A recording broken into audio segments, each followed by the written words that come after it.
Hi friends, welcome back to my YouTube channels. ಇವತ್ತಿನ recipe ಬಂದ್ಬಿಟ್ಟು ಕಡಲೆಕಾಳಿನ ಸಾಂಬಾರು ಯಾವ ರೀತಿ ಮಾಡೋದು ಅಂತ ಹೇಳ್ಬಿಟ್ಟು ನಾನು ನಿಮ್ಮ ಜೊತೆ ಶೇರ್ ಮಾಡ್ಕೊಳ್ತಾ ಇದ್ದೀನಿ. ತುಂಬ ಸಿಂಪಲಾಗಿ ಮಾಡ್ಬೋದು. ಸೊ ನಾನು ತೋರಿಸುವಂಥ ಮೆಥಡಲ್ಲಿ ಒಂದು ಸಲ ಟ್ರೈ ಮಾಡಿ, ತುಂಬ ರುಚಿಯಾಗಿ ಬರುತ್ತೆ ಸಾಂಬಾರು. ನೀವೇನಾದರೂ ಹೊಸಬ್ರಾಗಿದ್ದರೆ ನಮ್ಮ ಚಾನಲ್ನ ಸಬ್ಸ್ಕ್ರೈಬ್ ಮಾಡ್ಕೊಂಡು ನೋಡಿ. ಸೊ ವಿಡಿಯೋ ಇಷ್ಟ ಆದರೆ ಲೈಕ್ ಮಾಡಿ, ಶೇರ್ ಮಾಡಿ. ಸೊ ನಾನಿಲ್ಲಿ ಕಡಲೆಕಾಳನ್ನ ಓವರ್ ನೈಟ್ ನೆನೆಸಿಟ್ಕೊಂಡಿದ್ದೀನಿ. ಒಂದು 6-7 ಅವರ್ ನೆನೆಯಬೇಕಾಗುತ್ತೆ. ಸೊ ಒಂದು ಓವರ್ ನೈಟ್ ನೆನೆಸ್ಕೊಂಡ್ರೆ ಕಡಲೆಕಾಳು ಚೆನ್ನಾಗಿ ನೆಂದಿರುತ್ತೆ. ಸೊ ಇವಾಗ ಕಡಲೆಕಾಳು ರೆಡಿಯಾಗಿದೆ, ಫುಲ್ ಚೆನ್ನಾಗಿ ನೆಂದಿದೆ. ಸೊ ಇವಾಗ ಮಸಾಲೆ ರೆಡಿ ಮಾಡ್ಕೊಳ್ಳೋಣ. ನಾನಿಲ್ಲಿ ಒಂದು ಮಿಕ್ಸಿ ಜಾರ್ನ ತೊಗೊಂಡಿದ್ದೀನಿ ಮತ್ತು ಒಂದು ಕಪ್ಪಷ್ಟು ತೆಂಗಿನಕಾಯಿ ತುರಿನ ಹಾಕ್ಕೊಳ್ತಾ ಇದ್ದೀನಿ. ಸೊ ಇದಕ್ಕೆ ನೆಕ್ಸ್ಟ್ ನಾನು ಒಂದು ಈರುಳ್ಳಿನ ಚಿಕ್ಕದಾಗಿ ಕಟ್ ಮಾಡಿಬಿಟ್ಟು ಹಾಕ್ಕೊಂಡಿದ್ದೀನಿ. ನೆಕ್ಸ್ಟ್ ಇದಕ್ಕೆ ನಾನು ಒಂದು 4 ಫುಲ್ ಹಣ್ಣಾಗಿರುವಂಥ ಒಂದು 4 ಟೊಮೊಟೊನ ರೀತಿಯಾಗಿ ಕಟ್ ಮಾಡಿಬಿಟ್ಟು ಹಾಕ್ಕೊಳ್ತಾ ಇದ್ದೀನಿ. ಮತ್ತು ಸ್ವಲ್ಪ ಶುಂಠಿ ಹಾಕ್ಕೊಳ್ತಾ ಇದ್ದೀನಿ. 1 ಇಂಚಷ್ಟು ಶುಂಠಿನ ಚಿಕ್ಕದಾಗಿ ಕಟ್ ಮಾಡಿಬಿಟ್ಟು ಹಾಕ್ಕೊಂಡಿದ್ದೀನಿ. ನೆಕ್ಸ್ಟ್ ಇದಕ್ಕೆ ಒಂದು ಸ್ವಲ್ಪ ಬೆಳ್ಳುಳ್ಳಿ ಹಾಕ್ಕೊಳ್ತಾ ಇದ್ದೀನಿ. ಸೊ ಇದಕ್ಕೆ ಸಾಂಬಾರು ಪುಡಿ ಆಗಿರ್ಬೋದು, ಇಲ್ಲ ಧನಿಯಾ ಪುಡಿ ಬೇಕಾದ್ರೂ ಹಾಕ್ಕೊಳ್ಬೋದು. ಸೊ ನಾನಿಲ್ಲಿ ಸಾಂಬಾರು ಪುಡಿನ ಹಾಕ್ಕೊಳ್ತಾ ಇದ್ದೀನಿ. ಸೊ ಒಂದು 2 ಸ್ಪೂನಷ್ಟು ಸಾಂಬಾರು ಪುಡಿ ಹಾಕ್ಕೊಳ್ತಾ ಇದ್ದೀನಿ. ನೆಕ್ಸ್ಟ್ ಇದಕ್ಕೆ 1/4 ಸ್ಪೂನಷ್ಟು ಖಾರದ ಪುಡಿ ಹಾಕ್ಕೊಳ್ತಾ ಇದ್ದೀನಿ. ಸೊ ನಿಮಗೆ ಖಾರ ಜಾಸ್ತಿ ಬೇಕಂದರೆ ಸ್ವಲ್ಪ ಖಾರದ ಪುಡಿ ಸ್ವಲ್ಪ ಜಾಸ್ತಿ ಹಾಕ್ಕೊಳ್ಳಿ. ನಾನಿಲ್ಲಿ ಖಾರ ಜಾಸ್ತಿ ಇರೋದ್ರಿಂದ ಖಾರದ ಪುಡಿ 1/4 ಸ್ಪೂನಷ್ಟು ಖಾರದ ಪುಡಿ ಹಾಕ್ಕೊಂಡಿದ್ದೀನಿ. ಮತ್ತು ಸ್ವಲ್ಪ ಚಕ್ಕೆ, ಒಂದು 4 ಲವಂಗ ಹಾಕ್ಕೊಂಡಿದ್ದೀನಿ. ಮತ್ತು ಸ್ವಲ್ಪ ನೀರನ್ನು ಹಾಕ್ಕೊಬಿಟ್ಟು ಸ್ವಲ್ಪ ಕೊತ್ತಂಬರಿ ಸೊಪ್ಪನ್ನು ಹಾಕ್ಕೊಬಿಟ್ಟು ನಾವಿವಾಗ ನುಣ್ಣಗೆ ಮಸಾಲೆನ ರುಬ್ಕೊಳ್ಬೇಕಾಗುತ್ತೆ. ನೋಡಿ, ಇವಾಗ ಫುಲ್ಲು ನುಣ್ಣಗೆ ರುಬ್ಕೊಬಂದಿದ್ದೀನಿ. ಸೊ ಈ ರೀತಿಯಾಗಿ ನುಣ್ಣಗೆ ಮಸಾಲೆನ ರುಬ್ಕೊಳ್ಬೇಕಾಗುತ್ತೆ. ಸೊ ಇವಾಗ ಮಸಾಲೆ ರೆಡಿ ಆಗಿದೆಯಲ್ವ, ಇದನ್ನು ಸೈಡಲ್ಲಿ ಎತ್ತಿಟ್ಕೊಳ್ಳೋಣ. ನೆಕ್ಸ್ಟ್ ನಾನಿಲ್ಲಿ ಒಂದು ಕುಕ್ಕರ್ನ ಬಿಸಿ ಮಾಡೋಕ್ಕೆ ಇಟ್ಟಿದ್ದೀನಿ. ಮುಂಚೆನೇ ಬಿಸಿ ಮಾಡೋಕ್ಕೆ ಇಟ್ಟಿದ್ದೆ. ಸೊ ಕುಕ್ಕರ್ ಬಿಸಿ ಆಗಿದೆ ಅಲ್ವ, ಇದಕ್ಕೆ ನಾನು ಒಂದು 5-6 ಸ್ಪೂನಷ್ಟು ನಾನು ಆಯಿಲ್ನ ಹಾಕ್ಕೊಳ್ತಾ ಇದ್ದೀನಿ. ಸೊ ಆಯಿಲ್ ಬಿಸಿ ಆದಮೇಲೆ ಸ್ವಲ್ಪ ಸಾಸಿವೆ ಹಾಕ್ಕೊಳ್ತಾ ಇದ್ದೀನಿ. ನೆಕ್ಸ್ಟ್ ಇದಕ್ಕೆ ಹಸಿ ಕರಿಬೇವನ್ನ ಹಾಕ್ಕೊಳ್ತಾ ಇದ್ದೀನಿ. ಸೊ ಮತ್ತು ಒಂದು 2-3 ಚಿಟಿಕೆಯಷ್ಟು ನಾನು ಇಂಗನ್ನು ಹಾಕ್ಕೊಂಡಿದ್ದೀನಿ. ಮತ್ತು ಒಂದು 2 ಮೀಡಿಯಮ್ ಸೈಜ್ ಈರುಳ್ಳಿನ ಈ ರೀತಿಯಾಗಿ ಕಟ್ ಮಾಡಿಬಿಟ್ಟು ಹಾಕ್ಕೊಂಡಿದ್ದೀನಿ. ಸ್ವಲ್ಪ ಈರುಳ್ಳಿನ ಚೆನ್ನಾಗಿ ಫ್ರೈ ಮಾಡ್ಕೊಳ್ಬೇಕಾಗುತ್ತೆ. ಸ್ವಲ್ಪ ಕಲರ್ ಚೇಂಜ್ ಆಗೋವರೆಗೂ ಸಮೇತ ಈರುಳ್ಳಿನ ಫ್ರೈ ಮಾಡ್ಕೋಬೇಕಾಗುತ್ತೆ. ಸೊ ಈರುಳ್ಳಿ ಇರುವಂಥ ಹಸಿ ಸ್ಮೆಲ್ಲೆಲ್ಲ ಹೋಗ್ಬಿಟ್ಟು ಸ್ವಲ್ಪ ಕಲರ್ ಚೇಂಜ್ ಆಗುತ್ತೆ. ಸೊ ಅಲ್ಲಿ ತನಕ ಈರುಳ್ಳಿನ ಸ್ವಲ್ಪ ಫ್ರೈ ಮಾಡ್ಕೊಳ್ಬೇಕಾಗುತ್ತೆ.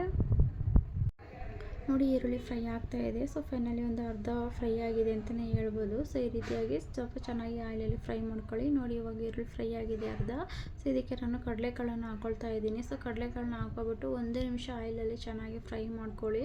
ಸೊ ಈ ರೀತಿಯಾಗಿ ಫ್ರೈ ಮಾಡಿ ಆದಮೇಲೆ ನೆಕ್ಸ್ಟ್ ನಾನಿಲ್ಲಿ 1-2 ಮೀಡಿಯಮ್ ಸೈಜು ಆಲೂಗಡ್ಡೆನ ಹಾಕ್ಕೊಳ್ತಾ ಇದ್ದೀನಿ. ಮತ್ತು 1-2 ಮೀಡಿಯಮ್ ಸೈಜಿಂದು ಸೊ ಬದನೆಕಾಯಿನ ಹಾಕ್ಕೊಳ್ತಾ ಇದ್ದೀನಿ. ಸೊ ಹಾಕ್ಕೊಬಿಟ್ಟು ತರಕಾರಿನ ಚೆನ್ನಾಗಿ ಒಂದ್ಸಲ ಮಿಕ್ಸ್ ಮಾಡ್ಕೊಳ್ಳಿ. ಈ ರೀತಿಯಾಗಿ ಆಯಿಲಲ್ಲಿ ಚೆನ್ನಾಗಿ ಮಿಕ್ಸ್ ಮಾಡ್ಕೊಳ್ಬೇಕಾಗುತ್ತೆ. ಸೊ ಒಂದು 2-3 ನಿಮಿಷ ಆಯಿಲಲ್ಲೇ ಚೆನ್ನಾಗಿ ಫ್ರೈ ಮಾಡ್ಕೊಳ್ಳಿ.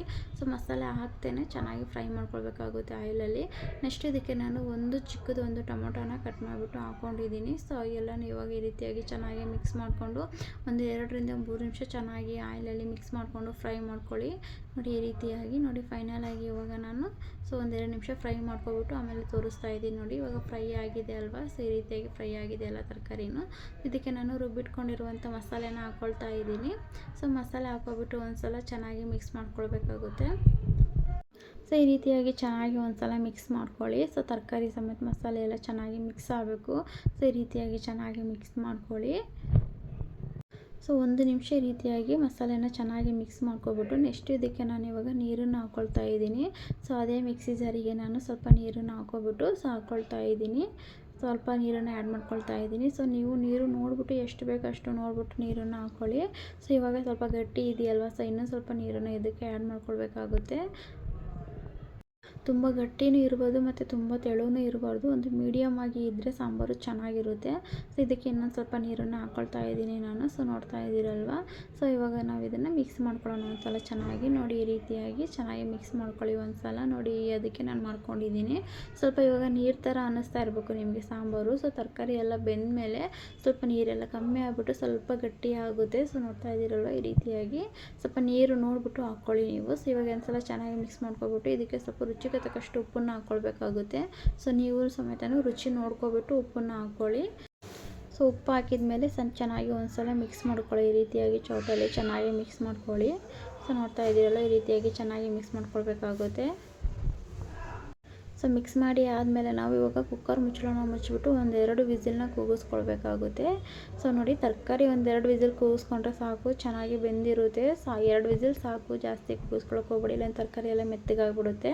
ನೋಡಿ ಇವಾಗ ನಾನು 2 ವಿಸಿಲ್ನ ಕೂಗಿಸ್ಕೊಂಡಿದ್ದೀನಿ. ಫುಲ್ ತಣ್ಣಗಾದ್ಮೇಲೆ ಸೊ ಕುಕ್ಕರ್ ಪ್ಲೇಟ್ನ ಓಪನ್ ಮಾಡಿಬಿಟ್ಟು ತೋರಿಸ್ತಾ ಇದ್ದೀನಿ ನೋಡಿ. ಸೊ ತರಕಾರಿ ಎಲ್ಲ ಚೆನ್ನಾಗಿ ಬೆಂದಿದೆ ನೋಡಿ, ಸಾಂಬಾರು ಸಮೇತನೂ ಗಟ್ಟಿಯಾಗಿದೆ. ಸೊ ನೋಡ್ತಾ ಇದ್ದೀರಲ್ವ. ಸೊ ಅವಾಗ ನಾನು ತೋರಿಸ್ಬೇಕಾದ್ರೆ ಸ್ವಲ್ಪ ನೀರು ಥರ ಇತ್ತಲ್ವ. ಸೊ ಇವಾಗ ತರಕಾರಿ ಎಲ್ಲ ಬೆಂದಮೇಲೆ ಸ್ವಲ್ಪ ಗಟ್ಟಿಯಾಗಿದೆ. ಸ್ವಲ್ಪ ಇನ್ನು ಸಾಂಬಾರು ಸ್ವಲ್ಪ ಏನಾದರೂ ತಣ್ಣಗಾದರೆ ಇನ್ನೂ ಸ್ವಲ್ಪ ಗಟ್ಟಿಯಾಗುತ್ತೆ. ಸೊ ಹಂಗಾಗ್ಬಿಟ್ಟು ಈ ರೀತಿಯಾಗಿ ನೋಡಿಬಿಟ್ಟು ಸ್ವಲ್ಪ ನೀರನ್ನು ಹಾಕ್ಕೊಬಿಟ್ಟು ಮಾಡ್ಕೊಳ್ಳಿ.